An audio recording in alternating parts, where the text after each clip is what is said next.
Sobre as alterações documentais aditivas, elas vão adicionar informações àquele documento original. O primeiro é o retoque. Retoque, ele vai alterar, ele vai acrescentar alguma coisa no documento sem alterar o sentido dele. Por exemplo, quando tem uma falha de caneta, se você olhar aí, foi escrito o nome na nossa apostila e a caneta falhou no remate da letra S. Ele foi lá e fez um retoque. Então, ele não mudou o sentido do que estava escrito, tá? Ele só retocou. A emenda, ela altera o sentido do lançamento, ela muda o que está escrito. Por exemplo, estava escrito o número 6, a pessoa foi lá, emendou e colocou um 8, tá? É uma alteração documental aditiva. A inserção, ele acrescenta um símbolo que, ao contrário do exemplo anterior, ele não transforma em outro, ele se lança por completo, tá? Ele substitui.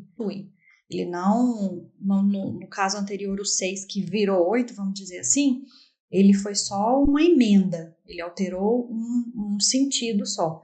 E na inserção, não, ele se transforma por completo. Se você observar no exemplo que a gente tem aí, do número 40, antigamente, se você observar bem, estava o número 42. Aí ele veio por cima e inseriu o 0 no lugar do 2, tá? Ele sobrepôs. No caso de não, na palavra certa não é sobrepor, a palavra certa é inserir. Ele inseriu e alterou, o 2 passou a ser o 0.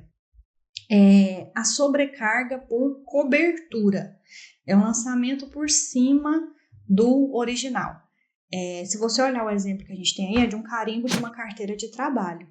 E aí ele foi completado por uma caneta, um grafite, a fim de ter uma impressão legível. Novamente, ela pode ser confundida com o retoque, mas o retoque, como a palavra diz, um retoque é uma coisa menor. A sobrecarga por recobertura, ela vai ter uma extensão um pouco maior. A gente tem a sobrecarga por cancelamento, ela quer ocultar os lançamentos. O meio mais comum é um corretor ortográfico, uma cobertura total com a caneta, que é aquele rabisco que está aí no segundo exemplo da apostila.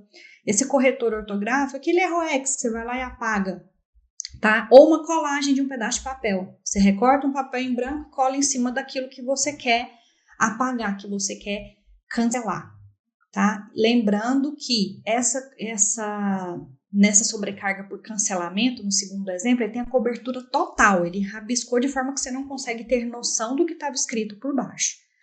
Na sobrecarga por obliteração, é um modo grosso de dizer que seria só rabiscar parcialmente. Você está vendo a palavra que está escrito aí, ele foi rabiscado de uma forma mais grosseira, que não tampou tudo que precisava, ao contrário do exemplo anterior na sobrecarga de cancelamento. Quando o documento é alterado por montagem, é fácil de perceber. É uma utilização de um ou mais, você pode utilizar um ou mais documentos para produzir um novo, tá? Se você olhar aí no exemplo que a gente tem a data, Brasília, 27 de novembro de 2008. Está bem visível que o de 2008, que a data, o ano 2008 foi alterado, tá? Provavelmente por uma colagem, mas ele foi montado. Deve ter tirado esse 2008 de algum outro documento ou fez o impresso somente por essa finalidade e foi feita a alteração por montagem.